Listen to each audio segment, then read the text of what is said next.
Is former President Barack Obama about to be indicted and arrested for his coup against incoming President Trump using the Russiagate hoax? That's what we're going to talk about in this video. Hey, Mike Steger from Promethean Action. Thank you so much for making yourself available. Thanks, Rich. Good to be here. Yes, yes, yes. Really appreciate these conversations with you and the perspective that you bring. And in the last few days or so, Tulsi Gabbard released, I mean, I listened to this 10-minute presentation she gave where she went through the Russiagate hoax, how it was started, the Steele dossier, the memos, how they what's the word, sidelined intelligence officials who said no, there's no substance to this, that Trump is Putin's puppet, and Putin interfered in the election, the 2016 election. There was just nothing to it. It was completely made up. And Obama led the operation, played a critical role in that operation to subvert the will of the American people and undermine Trump with the view of getting him impeached. Yeah. So he was in Yeah. it. So come on, that's a bad thing to do, and he should be arrested and prosecuted. Oh, yeah. I would love, I mean, I can't imagine a sweeter day than seeing Obama. I mean, if there was any kind of vengeance, Any kind of justice. appropriate vengeance, it would be towards him, no doubt. I mean, what Tulsi Gabbard came out with was, which exposed that within Trump's own first term, there were leading individuals. One was this guy that couldn't be named. He was the core witness, so-called whistleblower in the Ukraine impeachment, the first Trump impeachment. His name was Eric Charmella, and he Mhm. served. He basically, but here's the scandal. What Tulsi exposed was that when Charmella first he went to Adam Schiff in the House Intelligence Committee and blabbed everything and lawyered up, and then he went to the Inspector General of the intelligence community, a guy named Michael Atkinson, and he said, I basically was kicked out of the administration, the Trump administration, because basically for leaking. I worked with Joe Biden on Ukraine. I worked under Obama on Ukraine. I'm personally right now working on behalf of Joe Biden for his election to be president, which is the opponent of Donald Trump.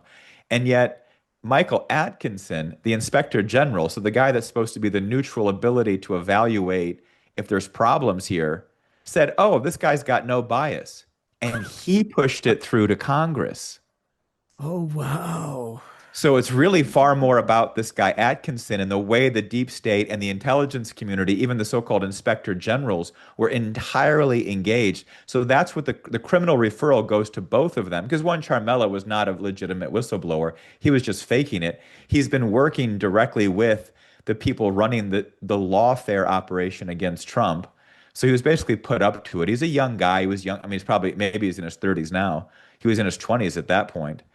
So he's just a patsy being used by these creeps. But the fact that Atkinson, the inspector general of the intelligence community, so-called respected this whistleblower who basically said he has tons of bias, and then he was asked by Congress directly, is there any bias? And he's like, no, I don't find any bias at all. So just blatant lying, blatant deception, but it stacks on top of what's been developing. So if people haven't been following it, there's an ongoing criminal case in like the Palm Beach area federal district court in Florida on a conspiracy. So it's a conspiracy, basically a RICO charge. Mhm. And these are comprehensive, right? So there's no statute of limitations. It can involve various different crimes that have come out of that have fallen out of the statute of limitations. But you basically are looking at a broader conspiracy. And the person at the core of that is John Brennan. He's already been under investigation. So this is the former head of the CIA under Barack Obama, who basically Obama gave direct orders to. It was Brennan who was in contact with your GCHQ and your MI6. Like people like I think Robert Hannigan was one of them. Um, so Brennan's at the core of the conspiracy. But what's happened is, all this, there was all this kind of, I never liked her, but I'm just very careful to get too judgmental. But Pam Bondi was the attorney general. Mhm. And we all know what she did with the Epstein. She handed out these folders and everyone got them. And it was all the old material everyone already had. So it's like, what's wrong with this person? Like, why are you doing a big PR show with something that makes you look silly, let alone maybe other problems she had. But so Trump fired her, um, like a month ago or something. And he brought in Todd Blanche, who was one of Trump's top defense lawyers when he was facing all these legal persecutions in the interregnum. And so one of the first things Blanche has done has to bring a guy named Joe DeGenova. So he got rid of one of the lawyers on this case, one of the local district lawyers, but he brought in Joe DeGenova, and this is a guy with his wife who are old hands. They go back to the Reagan era DOJ. DeGenova was actually the guy that prosecuted the leading Israeli spy. What was his name? Stollard? Jonathan Pollard, sorry. The leading Israeli spy that was leaking American intelligence secrets to the Israelis. Joe DeGenova prosecuted him back in the 80s, and he eventually got out, and then he went to Israel, and he famously was invited to speak to Mike Huckabee in the U.S. Embassy to a lot of criticism. This is one of the biggest spy stories in American history, caught divulging American secrets. DeGenova prosecuted it. So what's that mean? It means, and his wife has similar experience. They know the intelligence community. They know how it works. They know how it justifies its activities. It knows the kinds of it knows the informal ways the intelligence community operates to violate the law and run these dirty ops. And so DeGenova has now been brought in as kind of a co-prosecutor on this grand jury indictment of this conspiracy, which centers on Russiagate. And so the release on people like Michael Atkinson that Tulsi Gabbard just did just compounds this whole question of what's really been involved into this process. And I just have to add on, well, maybe we'll touch on it. I know you did an interview with somebody. The whole question of the Southern Poverty Law Center. These guys have $800 million sitting in a bank, half a million or 500 million offshore. This is the kind of all these threads are adding into a conspiracy because it was the Southern Poverty Law Center that was funding the Charlottesville Unite the Right rally. And so you're starting to see this broader criminal conspiracy unfold with so-called, 50, charity operations or legal operations like Southern Poverty, plus the direct involvement of Brennan in this process. You're seeing the DNI Gabbard, Tulsi Gabbard, continue to unfold different elements of this, like the Inspector General during Trump's first term. And then you're seeing a high-level prosecution experience of the intelligence community be brought in. So, I mean, we all know that our legal system is corrupt, but the judge in this case is Eileen Cannon. And Eileen Cannon was the judge who famously took Jack Smith's attempt to prosecute Trump as a so-called special counsel. She just tossed it out of court, saying there's no basis for this. And she questioned his constitutional right because he'd never been confirmed by the Senate. Yeah. So, Now, sorry, which lawfare was Jack Smith doing? Jack Smith was the guy that was brought in from the Mar-a-Lago? European, Internet Court of Justice to go after Trump. He was the one who did the Mar-a-Lago raid. Right. I think he was doing the documents case. Yeah. And that was pure lawfare, no substance to that Total, one. total, total attempted legal assassination. Yeah, and he hadn't been confirmed by the Senate, so he didn't have any authority. And I think dirt has come out on him subsequently that he could now be in trouble. I can't remember Yeah, what he's it going to be. was. I mean, all of these people are now looked at. It's just like the same lady, like Fannie Willis in Georgia, when they were trying to get Trump on Georgia.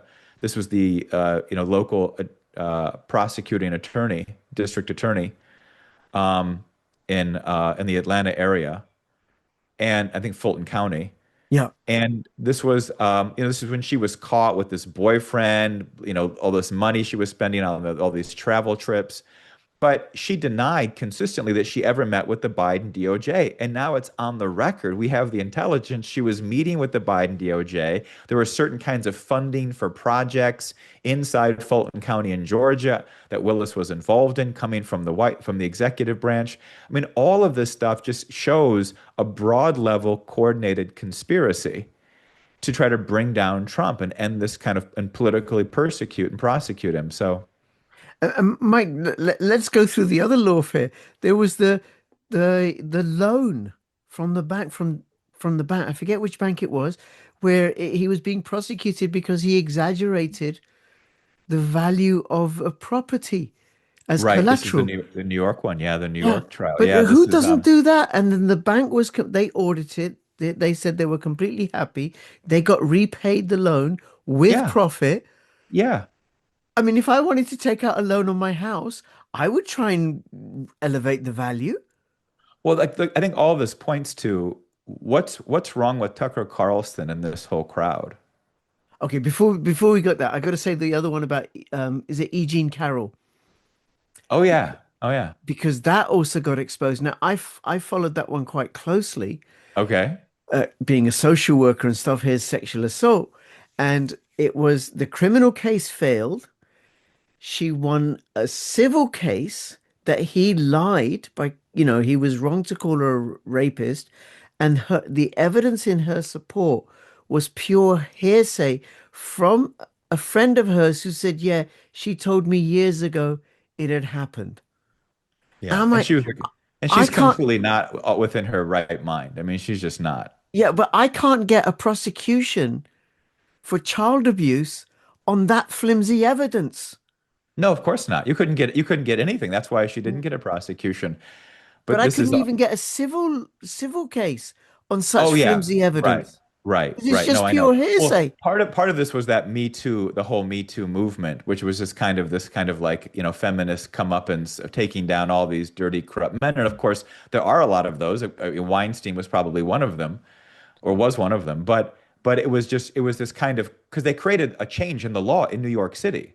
Because of Me Too, Yeah, they created a window of like 5 years where even if the statute of limitations had passed, you could now, for this window of time, you could go back and bring back those cases and crimes and try them in this kind of jacked up court, which of course in Manhattan is going to be ultimately, anti-Trump and at least enough to yeah, and prosecute and or then to it give turns a. out she had funding from the from the Dems.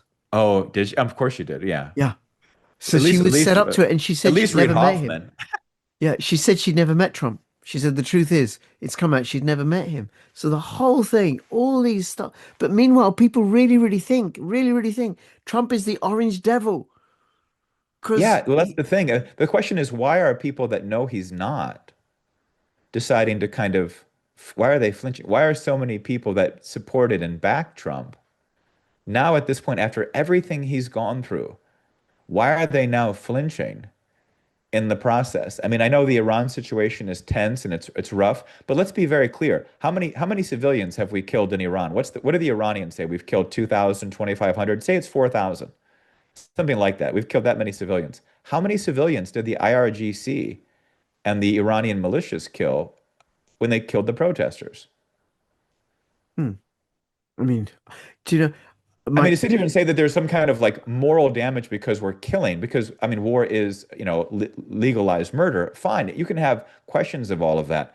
But to sit here and just to say that there's a kind of a moral violation when the people of Iran can't even voice their own right to protest without the threat of being killed. I mean, at that point, you kind of and then we have other reasons why we're involved in Iran. But I just don't, I think there's a deeper question of what's gone wrong. I mean, to me, it's an indication that there's something deeper wrong within the American population because Trump has just faced all of these prosecutions. And luckily, he has a team. Luckily, he's got people like Tulsi Gabbard. There's a big operation to get her out of the administration. well, tell me about that. Well, part of it is like, people are trying to, there's this political activist that people may know of, Laura Loomer, Hmm. who's been a very right wing, very pro-Israel um, activist, and some things she's been very sharp on. She's gone after people that are clearly compromising Trump's agenda inside his administration. But she has, for whatever reason, and there's something going on with all of these kinds of religious questions where people are kind of trying to categorize everything on religious grounds. And she's part of that. Others are part of that. It's like Protestants versus Catholics and Jews versus this, and it's all very kind of, and Islam. It's all very strange. Um, it's some kind of intelligence operation. But Loomer has kind of come in, and she was like, for example, she praised Tucker Carlson for interviewing Vladimir Putin. when it happened. She's now denouncing Tucker Carlson as a Russian agent because of that interview. And she's somehow gotten fixated on Tulsi Gabbard. She uses that Joe Kent worked for Tulsi Gabbard. And then Kent, for all of a sudden, said, I can't support this administration. This is a completely wrong policy. I'm resigning, and some kind of big fanfare. And then he goes around into all these podcast groups. And Joe Kent's a very strange guy. I don't think he's that deep of a person. I think he's a bit superficial. A lot of veterans end up that way just because they're just so shell-shocked, I think, after war. Um, but But Mike, isn't it the but case? Loomer's targeting Gabbard to try to get her out of the administration because Tulsi Gabbard continues to expose these kinds of political operations that were run against President Trump. Right. But in terms of a Tucker Carlson and Laura Loomer and and Marjorie Taylor Greene and Massey and maybe even Alex Jones, isn't it the case that what they're standing for are principles? Like, I'm not going to follow President Trump blindly. Whatever he says is okay because he's a human being and he might be making mistakes. But this war on Iran and giving succor to Netanyahu and letting Netanyahu carry on with what he's doing, well, I'm going to speak up about it. Isn't that a Well, I mean, valid position? it's fine to kind of have that hypothesis that this is all Netanyahu and this is all Israel. I mean, but things stand out. Israel's not happy about the Gaza peace deal. Israel wasn't happy about shutting when they were no longer allowed to bomb into Lebanon, and that there's now we're brokering an actual peace deal there. Israel's not happy about supporting the regime in Syria. So as if somehow everything we've done is to be pro-Israel, you can just make a legitimate argument to say, well, I mean, it's clearly not like Israel's not shaping our foreign policy in the Middle East on every single area. So it's just it'd be a little bit wrong to come to that strong conclusion. You may still see that that's too much of an influence. Tucker always points to Netanyahu's been here 7 times in the last year, and da da da da. It's like, well, yeah, I think that's a little strange. I mean, I don't. Um, but I wouldn't make such a strong conclusion. The question, though, is has Trump violated the moral thrust of his administration by this attack? And there's no real foundation to anyone could conclude that Trump has lost the moral authority of the basis of what political intervention he's led. He's trying to clean up the problems in the world. He was handed the crisis in Gaza. He was handed the crisis in Ukraine. Has Trump flinched on the crisis in Ukraine? Has Trump flinched on the failures and fraud of NATO? Not once.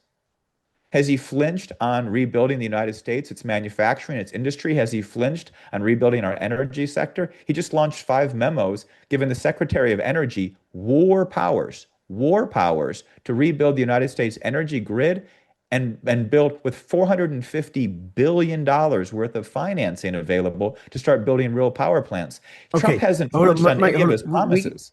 We can come to that. We can come to that, right? We'll come to that in a Yeah. separate conversation, right? Yeah, sure. But I appreciate what you're saying. And by the way, I'm not, what I'm saying isn't necessarily what I agree with or believe or whatever, but I'm just Yeah, presenting different arguments because people do sure. think that, right?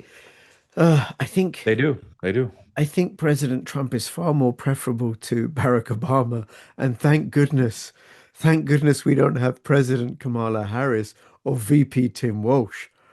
I was Yeah, like, I oh, mean, that's the thing. What are people? I mean, it's literally somebody came out. It was this thing of this religious sanctimony of people to me is abhorrent. And it's for me as a Christian, it's the most unchristian thing someone can do is to have religious sanctimony of judgment of other people based on how holy thou are.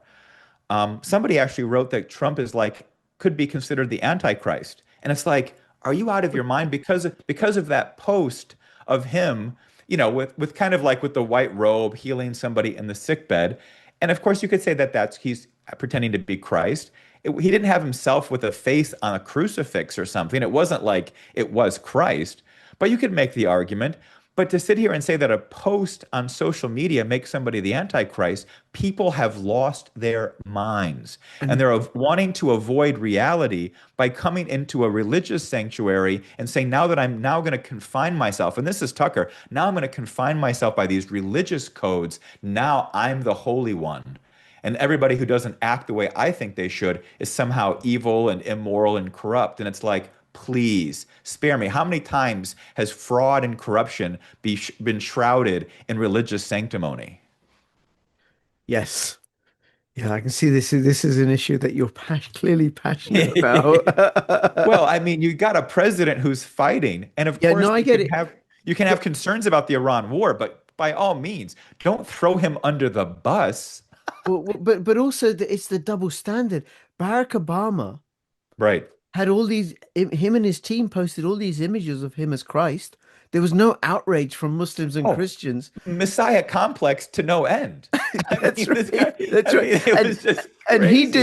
he did this, was it he bombed Libya for 7 months? Right, right. He had like baseball cards for like the kill shots of who he was going to Yes. murder that day. Yeah. I mean, it was just, I mean, the level of destruction that Obama waged. I mean, you could say, I mean, I was campaigning hard against him, and I mean, people would come up and he's like, he's the Antichrist, and it would be like, yeah, that may be. I mean, this guy really, he would let himself be filled with the idea that he was the Messiah for this liberal crowd, with liberal crowd in Europe, liberal crowd in America. He was the great, he was the vengeance over all those evil white men in America. And it's like, you mean like George Washington and Abraham Lincoln, those evil white men? Franklin Roosevelt, you don't like nation states? You wanted the Nazis in Japan to win? Like like before we decide to throw all white men of America under the bus, let's review a little bit of the historical basis. But What, Obama just breathed that in. And I mean, he was a total narcissist. He might even be a psychopath, meaning he doesn't even have narcissism is an obsession. You probably know this. Narcissism is an obsession with oneself. hmm, Well, maybe as a social worker, you might confront it. But a psychopath lacks the ability for empathy. yeah. And he ordered the execution of 4 American citizens without trial, Right. including a 16-year-old whose crime was being the son of Son, someone who was alleged to have been an American who was a alleged to terrorist. have Yeah. been a member of Al Qaeda, who was Right. also killed without trial. Right. Yeah. No, it's just, um, and so to think of this president who is incredibly empathetic with the American conditions of the American working class, and all these people that are sitting here and judging him have not demonstrated anything to really be concerned for the actual working class population of the country. They're all a bunch of pundits and highly educated people. Trump's been in the arena fighting for them. So what Tulsi Gabbard has done to expose this criminal conspiracy, add to it, and I think Obama, I mean, what we're looking at, the best vengeance on Obama will be winning the midterms and winning the 28 election. And certainly, there's people are saying the SPLC, Seventh and Poverty Law Center, the Act Blue, which is the whole question of the Democratic Party. I mean, James O'Keefe went door to door talking to some of the people that gave to Act Blue. He says, Mhm. "Do you know that you gave to Act Blue 10 times? You gave them $10 10 times." They're like, "What's Act Blue?" It's like a Democrat. They're like, "I'm not a Democrat. I never did that." He got scores of these people who acknowledged that they didn't ever give money to anything through Act Blue or to Democrats So how did because Act Blue get their that's money? the because they were taking large foreign. This was done under Obama. Obama did this on massive scale, and they probably just once you can get away with it, you keep doing it, right? So you bring in. So what Obama was doing, and I'm sure they were doing something similar, but I can attest to this because I was following it closely then, is that they were using these generic debit cards that you might get in a drugstore Mhm. or at Target or grocery store, or you can buy a Visa card and you can put money on it. And so they were using people's names and information and using these generic debit cards to give money using the money that had been given to them by drug cartels, by from foreign funders and foreign donors, or people that wanted to give above the limit. And so you could create this of course, as we all know, Obama had this record-setting numbers of contributions Yeah, that were he coming in. did. And so they had set up a structure, kind of probably using some kind of bot system, right, where you're just being able to deploy by people just grabbing information in some kind of database. And these people then just keep giving money. So it's been a massive racket. Now, Act Blue, the chair of Act Blue has just been called in to testify into Congress. So literally, the DOJ could be going after the SPLC, which is one of the major lawfare operations, who was funding the white racist operations that they claimed were the basis of MAGA. SPLC was funding it. That's under criminal investigation. Act Blue, which was allowing all of this foreign money into the Democratic Party, that's under direct investigation. All of the welfare fraud that was getting circled back into the Democratic Party coffers in California and Minneapolis and Minnesota and Maine and all the major blue states, probably all the states. I mean, funding for things like autism in Indiana went from something like $10 million to something like $3 billion in the course of like 4 years. I mean, just huge amounts of money because they found out like there was total political support for that cause because the sense of having a very autistic child is people are very sympathetic to. Mm. So the public funding just went off the Richter scale, and no one knew the federal government was funding all of this. That's going back into the Democratic coffers. That's now getting challenged. And then you have this criminal conspiracy indictment targeting John Brennan and this entire Obama faction. It's all going to point to Obama. He may end up having legal immunity, but it's all going to end up pointing that Obama knew and unleashed an attempted coup of President Trump. Okay, now the legal immunity, and we did talk about it this offline. I'm going to say the same thing because I didn't know about this, right? Yeah. How it works. So he because he's an ex-president, he has legal immunity. But does that mean that he can go and shoot anybody he likes because he's not going to face prosecution? He can walk there. He could shoplift. He could he could take goods from a Yeah, I local mean, 7-Eleven without paying. yeah, he could. He certainly could do that. I mean, no one's what are they going to do? Take a couple hot dogs and a Slurpee, and what are they going to do? Um, the Yeah, I mean, in some sense, this came up with, I forget exactly what the nature of the case was, but it was something around Trump and the immunity Trump had. Um, but a president does have it because he's basically elected as the sovereign power of the United States. Right. It's not unlimited power, but it is sovereign power. He is the He's sovereign. the head of the state, like the king is in the Like UK. a king. We Yeah. are electing a king. This is how they viewed the executive branch because they knew after they had the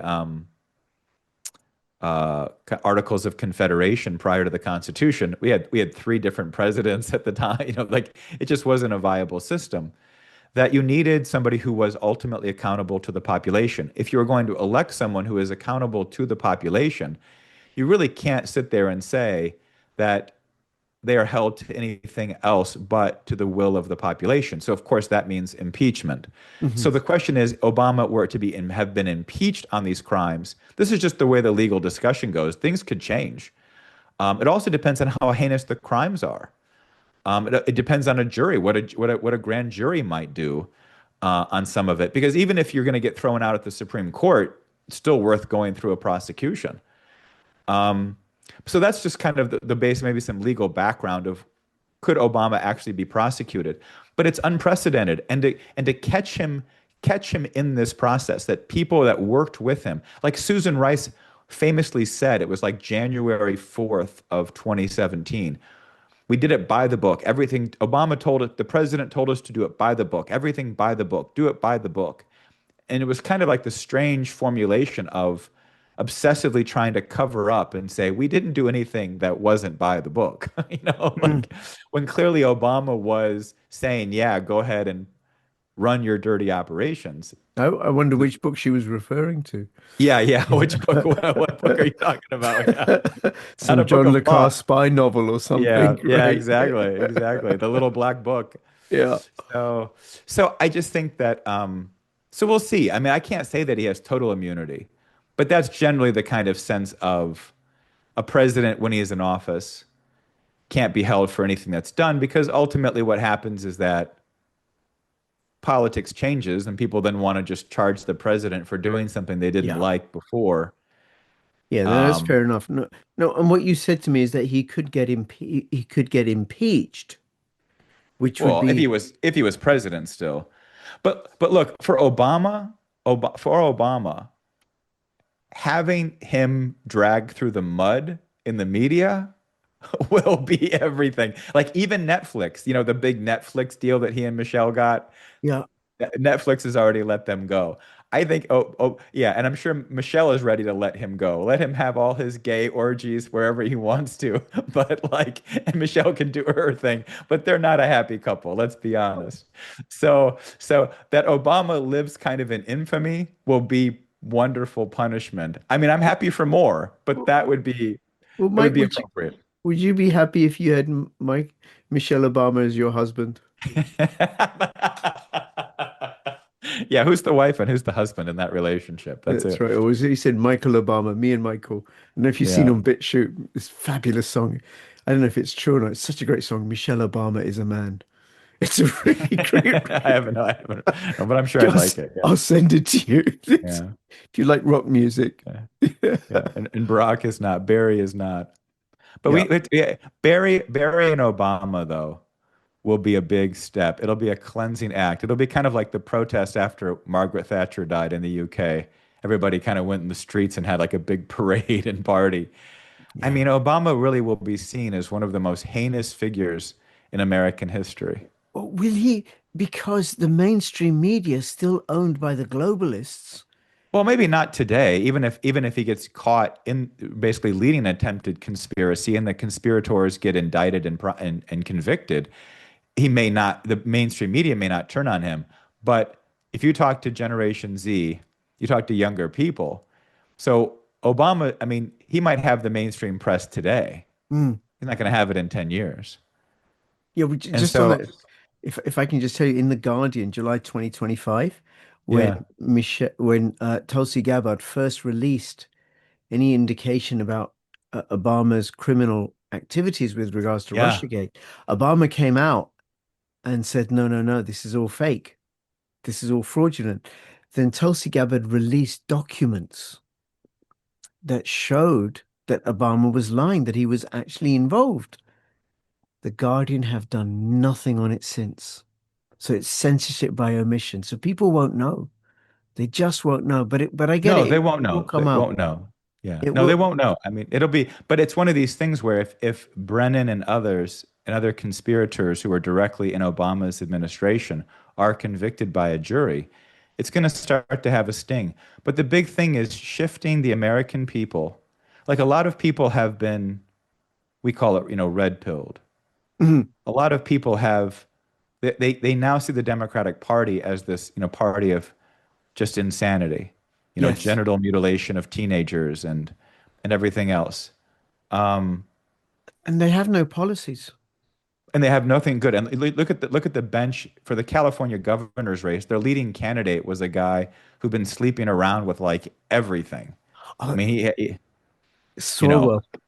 Swalwell, yeah, Swalwell. Um, so he was their best candidate. Their bench is pathetic. I mean, look, California right now is sitting on something like $500 billion of liabilities. $500 billion of liabilities of Wow. debt. And 40% of their revenue comes from capital gains. And people are leaving California. Yeah. I'm just thinking which is in worse state, the Dems in California and California, or the Labour Party in Britain and Britain. Starmer's gone. I mean, you look at these Welsh and Scottish elections, what, May 5th May the 7th, May the and 7th. May the 7th? Yeah, May And the 7th. also I think a third of the council seats, local council seats are Yeah. over 5,000 are up on May the 7th. Yeah. And so, I mean, apparently what Labour is polling third in Wales and in Scotland, and they've never lost a Welsh election. Yeah, they're gone. And I think fifth in England And a few months ago, there was a poll which said that if there was a general election now, Labour Party would get 6 seats. So, I mean, the whole Mandelson thing that they're making a big stink out of, which of course is like not great, but it's all just theater because the writing's on the wall. Labor Party knows they've got to sink Starmer, and they're just prepping. They're just doing the foreshadowing. So Well, after this election, I think nobody wants to be in charge before the elections. right, because And they got they're to going to be so bad, right? they got to focus on whatever they can, right? And they're going to lose the elections big time, and then someone else is going to come in. And the other problem, uh, I think that the Labour Party have, same as the Democrats, is there's nobody with any substance in Yeah, the, no bench. There's no bench. yeah, there's Same with the nobody with any Tories. I mean, substance. What, Kemi Kami Badenoch. Badenoch? Yeah, I mean, where's the bench? The bench is gone. That's why Niall Farage can march in there and be like, "I'm the great knight on the white horse," because there's the bench is because anybody who wanted to get into politics had to jump through such compromising hoops Yeah, that they said no, I would never do that. And you've got low IQ people, as Trump would say, low IQ people without a lot of talent, with no charisma, with no real engagement with the population, who just followed the rules and did what they were told, and now they're asked to lead, and they're like, we're incapable. There's yeah, nothing. absolutely, absolutely nothing. And I think this, and one Nigel Farage, I think, is captured. He's works for the globalists, City of London, but also you can't get someone who has integrity, who actually stands for something and is able to carry people like Donald Trump, and I would dare say like Jeremy Corbyn. I don't know if I've Mm. mentioned this to you in previous conversation. I have said it, but there was an expenses scandal many years ago with MPs like the Mm. Prime Minister at the time, Cameron, was a multi-millionaire. He was charging thousands of expenses, including like having the hedges in his house, the wisteria on his mansion being trimmed, right? And they get their Just a energy bill. wisteria trim, that's clearly a public expense. That's right, parliamentary duty, right? Jeremy Corbyn had an expense bill of £10 for a printer cartridge, which is legitimate. Yeah. For Yeah. his office, he needed Yeah. to replace the He printer just cartridge. didn't have the stones. Corbyn didn't have the stones. No, he wasn't a leader, but he was able to carry people. He has integrity. Yeah, no, he was a good. I mean, he's not a bad guy. I mean, I don't agree with all He of his won't be policies, bribed. but But some he was going to have to wage war, and he Yeah, wasn't and willing he to. didn't do it. And he didn't do it. But someone like Starmer, his only chance is if he does someone else's bidding, who Yeah, bribes everybody, moves everybody out of the way, and then now he's in power. He has no charisma, no ideas, and he just lies so blatantly, like sitting next to Trump and saying, "Hey, no, we have freedom of speech." Hell, we do. yeah. You're gonna have probably three Labor prime ministers over the course of the next 2 months, and then you're gonna have to have general elections because they don't. No one wants to be the fourth. I So the think. question is, who's going to be the Liz Truss of Labor? We're just on that. Liz Truss, her policies made sense. Yeah, I mean, she's actually on a revenge tour, I think. So maybe I mean, she got sabotaged. I think the Bank of Yeah, England and the others Bank came of out England against her. and Yeah. the British bonds are in much worse shape than they were under Liz Truss. And the Bank of England did an attack on her because one of the things she said was we're gonna start using our hydrocarbon resources because Yeah, the right. British Isles are sitting on And, billions and of and whether it was pounds worth of Sunak or Cameron gold. or anybody, they all shut that down. She Yeah, was the one who actually was willing to open it up. And yeah, that was the red line. yes, that's right. No energy for you, National right? survival. So then Labor comes in and they cut subsidies for fuel during the winter. Yeah. Well, Labor cut fuel no, subsidies. but Mike, I think you're being a bit harsh. Only for the elderly, not for the MPs. It's true, true. Right? Yeah, That's it. Parliament was fine. Yeah. Yeah, the MPs were fine. Mike, absolutely fabulous talking to you as ever.